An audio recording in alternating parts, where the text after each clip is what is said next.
અને વિજ્ઞાનનો અનેરો સંગમ એટલે જ્યોતિષ ગુરુ ડોક્ટર પંકજ નાગર. જ્યોતિષ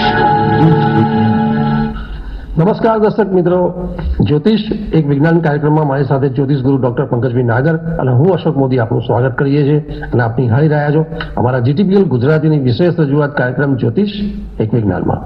પંકજભાઈ આપનું સ્વાગત છે. નમસ્કાર અશોકભાઈ, નમસ્કાર મારા વાલા દર્શક મિત્રો. આજે રેકોર્ડિંગ થઈ રહ્યું છે 5 ફેબ્રુઆરી 2026ના રોજ અને જ્યોતિષ એક વિજ્ઞાન શોની શરૂઆત અમે સંસ્થાએ અને તમામ સહયોગી મિત્રોએ 6 ફેબ્રુઆરી 2017ના રોજ શરૂઆત કરેલી. 9 વર્ષના વહાણા વાઈ ગયા અને અમારું વહાણ બહુ સરસ રીતે આગળ વધી રહ્યું છે. એક સુખદ સમાચાર છે.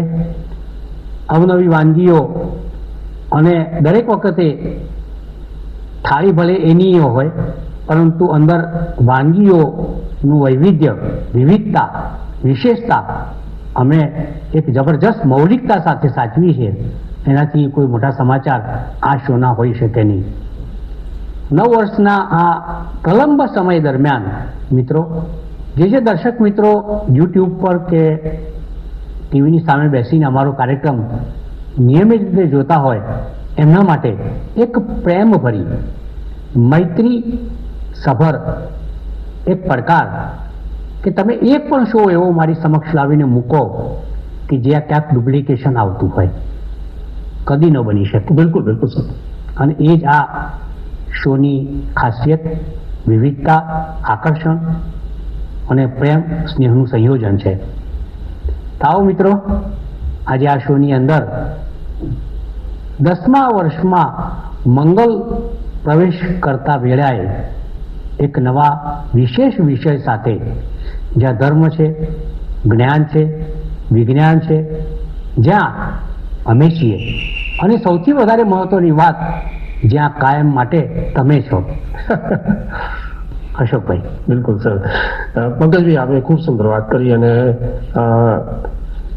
ખરેખર 10મા વર્ષમાં પ્રવેશ કરવો એ એક અસાધારણ બાબત છે અને સતત જ્યોતિષ અને વિજ્ઞાનની એક તમે ટિપિકલ જે કહેવાય જ્યોતિષ અને સાયન્સ અને એસ્ટ્રોલોજીમાં એક માત્ર ગ્રહો, યોગો, નક્ષત્રોની જ વાતો અને કાયમ જ્યોતિષની રસપ્રદ વાતો સાથે જબરદસ્ત પંકજભાઈ આપણને માર્ગદર્શન પીરસ્યા છે અને બારોબાર પંકજભાઈ આપણા વ્યુઅર્સ પણ આ જ રીતે આપણી સાથે ખૂબ સારી રીતે લોકોએ સારા સવાલો પણ કર્યા છે અને જ્યોતિષ અને વિજ્ઞાનની ઘણી બધી રસપ્રદ વાતો પણ આપણી જોડે શેર કરી છે.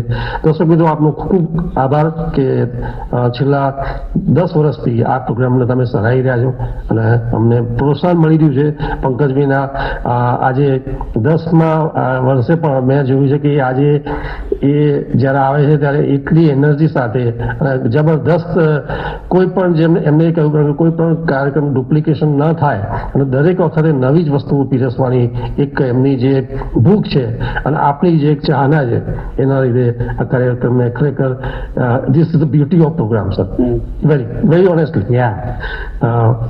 પંકજભાઈ, કાર્યક્રમમાં આપણે આજે એપિસોડમાં વાત કરીએ તો લગાતાર 2026માં આપણે આગળ બી જોઈ રહ્યા અને સતત બ્રહ્માંડના મુખ્ય ગ્રહોના ગોચર આપણે જોઈ રહ્યા છે અને તમે એમાં લગાતાર આપણે તમારું ધ્યાન છે, સંશોધન છે અને આપણે એ પીરસી રહ્યા છે. ત્યારે ફરીથી એકવાર પંકજભાઈ 15મી માર્ચની વાત કરીશું અને 15મી માર્ચે જ્યારે સૂર્ય છે એ કુંભમાંથી મીનમાં જશે અને રાહુની સાથેથી છોડી અને જ્યારે જે શનિ સાથે પાછો ફરીથી એના એક કોન્ટ્રાવર્સી જે બાબતો બને છે ત્યાં સૂર્ય શનિની એમાં એક એ જઈ રહ્યો છે. ત્યારે આખા એ જે એક યુતિની આપણે વાત કરીશું કનેક્શનની કે આ સૂર્ય જ્યારે મીનમાં જશે ત્યારે કેવી બાબતો થશે એની વાત કરીશું. અશોકભાઈ, એક તો પહેલી વસ્તુ તમે બ્યુટી શબ્દનો પ્રયોગ કર્યો. શોની એક બ્યુટી છે.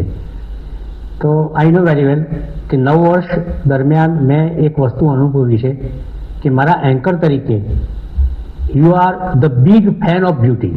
ક્યાં સરસ વાત, thank you, it's very kind of. તો તમે વેરી ઓનેસ્ટલી. સુંદરતા અને સૌંદર્યના કદરદાન વ્યક્તિ છો. શ્યોર. અને આપણા શોની અંદર એક સૌંદર્ય એન્ડ મોર એવર જીટીપીએલના જે આપણા ઓથોરિટીઝ છે, જે આપણા એચઓડી છે, મેનેજમેન્ટ છે, people have lot of confidence and they encourage me all the time and they give me freedom કે go head and you catch the show.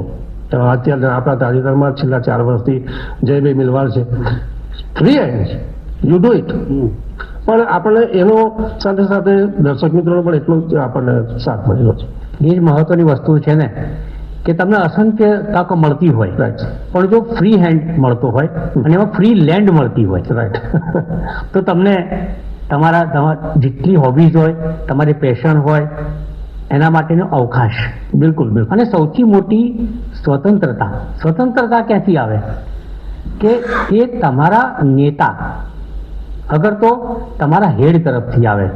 સો આપણા હેડ જ્યારે કાઇન્ડ હોય, જેમ તમે કીધું જયભાઈની વાત કરી, આપણા સહકાર્યકર કાઇન્ડ હોય, જેમ કે આપણા કેમેરામેન છે, શૈલેષભાઈ છે, જોશીભાઈ છે, લાઇટમેન છે, આપણે એડિટર છે, આ બધા કાઇન્ડ હોય આપણા માટે, તો જ આપણે કંઈક વિશેષ કરી શકતા હોઈએ છીએ.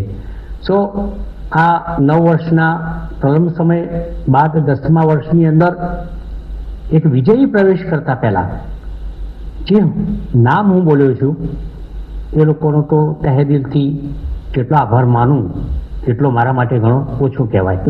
કારણ કે કોઈ આપણા માટે સુકર્મ કરતું હોય ત્યારે એની સામે એને વર્ચ્યુ રિવોર્ડ આપવો, જેને સદગુણનો બદલો કહેવામાં આવે છે, એ તો સ્વયં ઈશ્વર પણ નથી આપી શકતા. તો હું તો એક અદનો માનું છું.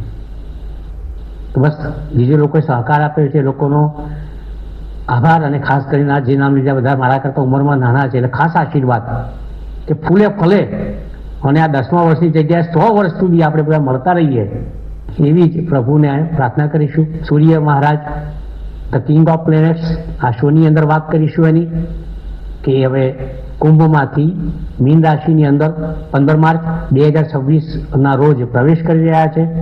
અને જોવા જેવી વસ્તુ એ છે કે આપણે છેલ્લા કેટલાય શોથી એક એવો અનુભવ કરી રહ્યા છીએ કે આપણા સૂર્ય મહારાજ જે બ્રહ્માંડના રાજા છે, ગ્રહોના રાજા છે, એ લગભગ 13મી ફેબ્રુઆરીથી એક સંકટમાં છે. કેમ? કારણ કે 13મી ફેબ્રુઆરીએ બિલકુલ સૂર્યદેવ જ્યારે કુંભ રાશિની અંદર આવ્યા ત્યારે રાહુભાઈ ત્યાં હાજર હતા. રાહુ હતા અત્યારે, બરાબર છે. અને રાહુનું કામ સૂર્યને પટકવાનું, પરાસ્ત કરવાનું, પછાડવાનું અને એનું નીચું બતાવવાનું કામ જો કોઈ હોય તો આ મલેચ્છ ગ્રહ રાહુના છે. માંડ રાહુની પીડામાંથી, કષ્ટમાંથી જ્યારે સૂર્ય મહારાજ બહાર આવશે ત્યારે 15મી માર્ચે પુનઃ એના મહાશત્રુ, એના કટ્ટર શત્રુ શનિ સાથે એનું જોડાણ થશે. આ જોડાણ થશે ત્યારે એના પરિણામ અને પરિમાણના કેવા મંડાણ થશે એની એક સુખદ કે દુઃખદ વાતો એ વિશેષ જ્ઞાનના સાથે તમારી સાથે સૌ સાથે મળીને કરીએ. તો પહેલી વાત એ આવે કે મીન રાશિમાં સૂર્ય મહારાજનું ભ્રમણ 1 મહિના માટે છે, માત્ર 1 મહિના માટે. પરંતુ સુઘટના કે દુર્ઘટના માટે, સુખદ કે દુઃખદ સમાચાર માટે માત્ર 1 ઘડી અને પળ કાફી હોય છે. સૂર્ય તેજ છે, સૂર્ય પ્રકાશ છે, સૂર્ય પિતા છે, સૂર્ય તંદુરસ્તી છે, સૂર્ય સૃષ્ટિનો પાલક પિતા છે. સૂર્યથી દિન છે અને સૂર્યથી જ રાત છે. તમે કહેશો કેમ? કારણ કે ચંદ્ર ઉપર સૂર્યનો પ્રકાશ પડે તો જ રાતની શરૂઆત થાય, રાતનો અનુભવ થાય.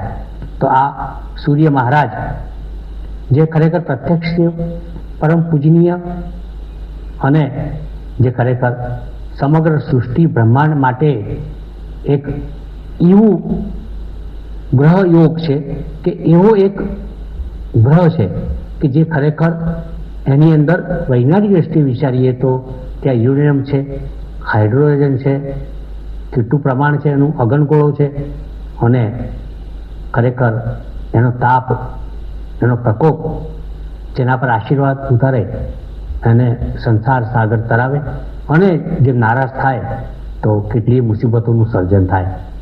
આટલો જબરજસ્ત ગ્રહ જ્યારે શનિના સકંજામાં આવે ત્યારે કેવી મુસીબતોની વણઝાર લાગી જાય, અને એક જાતક વ્યક્તિગત રૂપે, દેશ, દુનિયા, એમાં કેવા ફેરફારો આવે, એની કેટલીક અલભ્ય, અનોખી અદ્ભુત વાતો આ શોની અંદર, જેને આપણે કહીશું કે સૂર્ય અને શનિનું જોડાણ 1 મહિના પૂરતું થાય છે. એના માટે કેટલાક મુદ્દાઓ આપણે અશોકભાઈ પાસેથી લઈ લઈએ. બિલકુલ પંકજભાઈ, ખૂબ જ સુંદર વાત છે. અને જ્યારે સૂર્ય શનિના તમે જે એટલી જબરદસ્ત વાત કરી કે જ્યારે કુંભમાં માંડ સૂર્ય જ્યારે એક રાહુના સકંજામાંથી, એમ કહેવાય, અને શનિ સાથે પાછું ફરી ભીડવાન થયું છે 15 માર્ચથી. તો પંકજભાઈ, જે મુદ્દાઓની આપણે જ્યારે વાત કરતા હોય છે દેશના વિદેશના, કે આજે જોઈ રહ્યા છે કે દરેક જે મુદ્દા છે મોટા એ ક્રુશિયલ સ્ટેજ ઉપર છે. વેધર ઇટ ઇઝ પોલિટિક્સ હોય કે આર્થિક બાબતો હોય, બધી જ બાબતો આજે એક ક્રુશિયલ સ્ટેજ ઉપર છે. તો પંકજભાઈ, શરૂઆત આપણે કરીએ તો એઝ યુઝ્યુઅલ આપણે રાજકારણની વાત કરતા હોઈએ છીએ કે આજે જે રાજકારણની બાબત છે, કે દેશમાં સરકારની વાત છે કે એ લોકોને કેટલા ટેન્સ રહેશે અથવા તો કેટલી ચેલેન્જીસ રહેશે આવતા દિવસોમાં, આ 1 મહિનાની વાત છે. પણ સૂર્યની જે આ મીન રાશિમાં જે ગોચર છે, એમાં રાજકારણમાં કેટલું ફરક પડશે? તો સૌથી પહેલા તો જ્યારે આપણે કંઈક સુકર્મ કરતા હોઈએ તો એની એક યાદ આપણા દર્શક મિત્રોને ખાસ આપવી જોઈએ. આપણે ઈસવીસન 2026ના અંકશાસ્ત્રના આધારિત શો 1 થી 9 અંકની વાત કરેલી, બરોબર છે.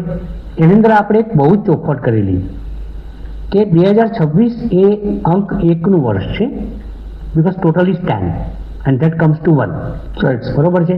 એટલે જે આપણા દેશનો રાજા છે એ નંબર 1 કહેવાય, સૂર્યનો અંક છે.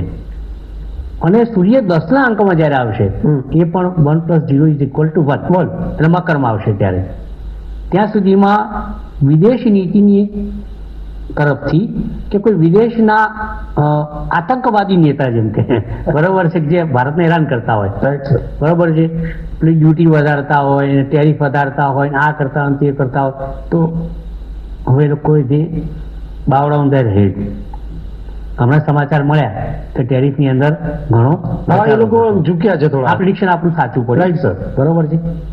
હવે તમે કીધું કે રાજકારણની દ્રષ્ટિએ આપણે વિચારીએ તો ચોક્કસ વાત કહીશ કે હજુ આ ચર્ચા ચાલી રહી ત્યારે સૂર્ય મકરમાં જ છે, બરોબર છે.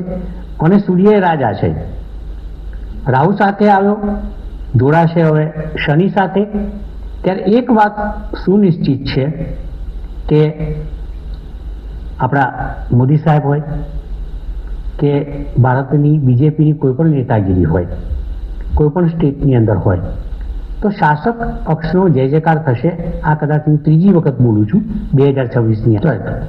અને ભલભલા દેશ, ચાહે જિનપેગ હોય, મુનીર હોય, ટ્રમ્પ હોય, કોઈ પણ હોય, એ લોકોએ ઝૂકવું પડશે.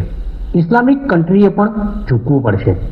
અને રાજકારણની દ્રષ્ટિએ 1% નહીં, 100% નહીં, પણ જેનો હું ટકાવારી મૂકતો જ નથી, એટલી બધી ટકાવારી સાથે મોદી સાહેબનો જય જયકાર અને સામેના જેટલા હું નામ બોલ એ બધાના ટકાની વાત તો બાજુ વળી, પણ એ લોકોનો ટકો મૂડો, બરોબર છે. એ પરિસ્થિતિનું એક સર્જન થાય એવી મને 100% શક્યતા લાગે છે.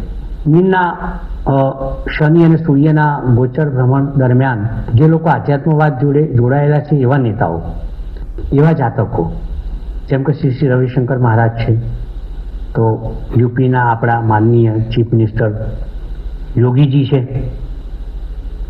સાચા અર્થમાં જે લોકો આધ્યાત્મવાદ, સદગુરુજી છે, તો એવા જાતકો કે એવા વ્યક્તિઓ કે જેને આપણે ખરેખર એમ કહીએ કે આવા વ્યક્તિઓ ભારત દેશની અંદર પેદા થવા એ દેશનું એક માન સન્માન છે. આવા જાતકો ખૂબ જ ઉપર આવશે. તો રાજકારણની પુનઃ વાત કરું તો મોદી સાહેબ તો છે અને સાથે યોગીજીનું નામ પણ બોલ્યો છે. Right sir. નીતિન ગડકરીના પણ સારા દિવસોની જબરજસ્ત શરૂઆત થઈ હશે, આ પણ યાદ રાખજો. મહારાષ્ટ્રની અંદર રાજકારણ ચૂંથાશે, ફેંદાશે, પરંતુ છેવટે તો બીજેપી તરફ ઢળી જવાની પૂર્ણ શક્યતાઓ છે. રાજકારણની દ્રષ્ટિએ પુનઃ વાત કરું તો બંગાળની અંદર મમતાજીની પીછેહટ અને આવનારા સમયની અંદર આ યુતિના કારણે તમે જોઈ લેજો એપ્રિલ પછી એમના વળતા પાણીની શરૂઆત થઈ જશે. આ ચોક્કસપણે છે. આ રાજકારણની ટૂંકી અને ટચ વાત મેં મારા દર્શક મિત્રો સમક્ષ કરી. બિલકુલ પંકજભાઈ, તમે સૂર્ય શનિની જે યુતિ છે મીન રાશિમાં, એમાં તમે મુખ્ય મુદ્દામાં રાજકારણની કંઈક થોડી સારી વાત કરી બીજેપી માટે અને જે અત્યારે જે રૂલિંગ પાર્ટી જે માટે. એ પછી પંકજભાઈ જો વાત કરીએ તો દેશના જે મુખ્ય ઢાંચામાં જે મુદ્દાની વાત હોય તો એ આર્થિક બાબત છે. અને આપણે જોઈ રહ્યા છીએ કે જ્યારે માર્ચ મહિનો અને એ યર એન્ડિંગ તરફ છે, ત્યારે લોકોનું કોન્સન્ટ્રેટ 100% એક મોટા જબરદસ્ત એ લોકોના આર્થિક સંકટો, આર્થિક સેટિંગ હોય છે અને એ આખું દેશનું એક તંત્ર એના ઉપર નિર્ભર હોય છે. ત્યારે એમાં આપણા આર્થિક બાબતોમાં જો વાત કરીએ તો પંકજભાઈ શેર બજારની જે થોડી વાત કરી લઈશું, મોરેવર કે જે બીજી બાબતો જે ઇફેક્ટ કરશે, સોનું ચાંદી, એ બધી બાબતો જે આર્થિક સંકટોની વાત છે કે જે ઇકોનોમીના ઘણા બધા ઉથલપાથલ થતી હોય, તો એમાં કેવું રહેશે? ખાસ કરીને હું આર્થિક બાબતની વાત કરીશ. સૂર્ય શનિનું જોડાણ એ આર્થિક બાબતો નહીં, પછડાટના કોઈ સંકેત નથી આપતું. એનું કારણ છે કે સૂર્યને અર્થતંત્ર સાથે કે લેવા દેવા નથી. સૂર્ય સત્તા, નામ,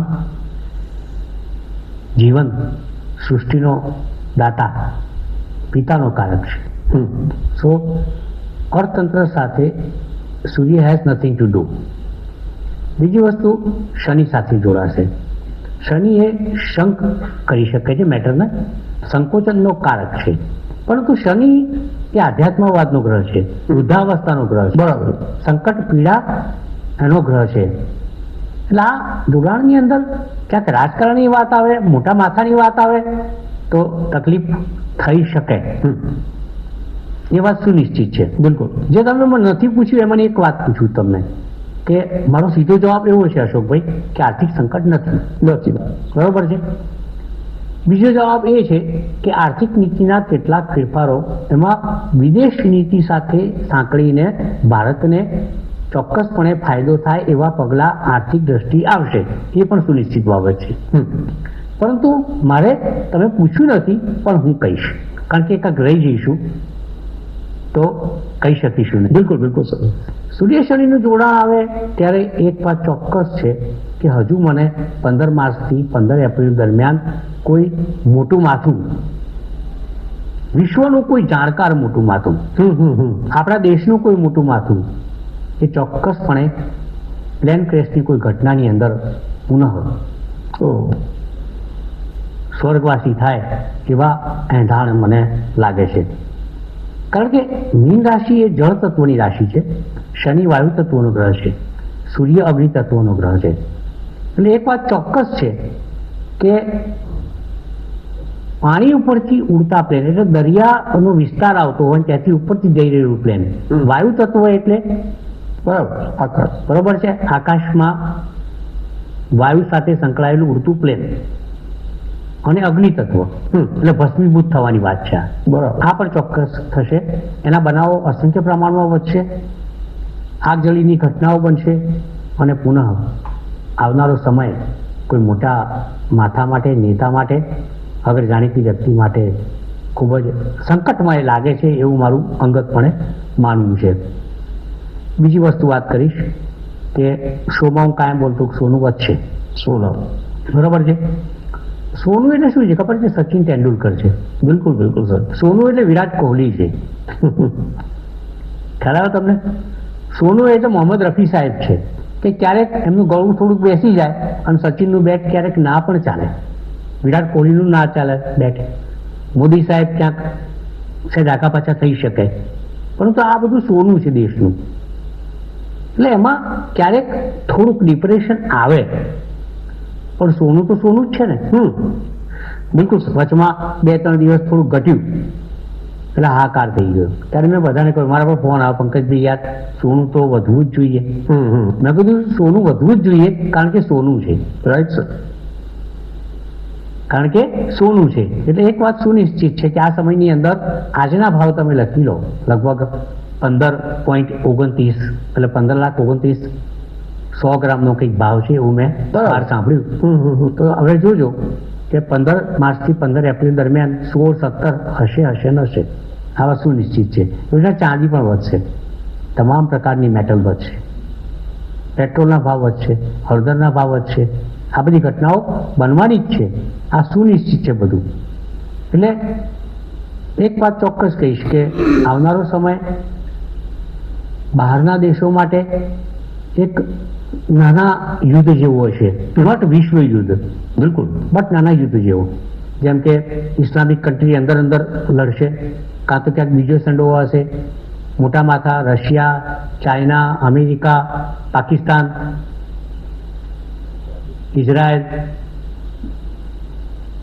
ઈરાક, આ બધા દેશો ક્યાંક અંદર રીતે, તુર્કિસ્તાન, આ બધા દેશો અંદર ક્યાંક નાના મિની યુદ્ધ સાથે સંકળાશે એવો મારું એક આ સૂર્ય શનિના જોડાણ દરમિયાન મારું એક પ્રિડિક્શન, આગાહી આપણે જેને કહીશું, એ મને ચોક્કસપણે લાગે છે. So let us wait for some time. Everything will happen. I am sure, damn sure, 100% sure કે whatever I spoke to during this show will happen. મળીએ. બિલકુલ પંકજભાઈ, તમે ખૂબ સુંદર વાત કરી કે જે દર્શક મિત્રોની આતુરતા હતી, ખાસ આજનો છેલ્લો મુદ્દો આપણો આર્થિક બાબતો, ઇકોનોમીને લઈને હતો, એમાં તમે ગોલ્ડમાં બહુ ઠોસ વાત કરી કે એક ટાઈમ બિંગ એનું માઇનોર કરેક્શન આવ્યું છે, પણ એ 100% સોનું એ ઉપર જ જવાનું છે. એમાં તમે આપની ખૂબ સુંદર વાત કરી. દર્શક મિત્રો અને પંકજભાઈ, કાર્યક્રમમાં આપણા સમયની મર્યાદા છે અને થોડી સમાપન ના રહે. તો નેક્સ્ટ એપિસોડમાં હજી પણ આપણે જે 15 માર્ચે જ્યારે સૂર્ય એ કુંભમાંથી મીનમાં જશે અને એની આપણે જે સૂર્ય શનિ સાથે જેની એક ઇફેક્ટ છે, એનો પ્રભાવ છે, એ હજી પણ દેશના કેટલાક મુદ્દાઓની વાત કરીશું. ત્યારબાદ પછી જે આતુરતા છે દર્શક મિત્રોની કે જે રાશિ જાતકોની, એ પણ વાત કરીશું. પણ દર્શક મિત્રો, એ નેક્સ્ટ એપિસોડમાં. ત્યાં સુધી રજા આપશો. નમસ્કાર. આભાર. જ્યોતિષ એક વિજ્ઞાન.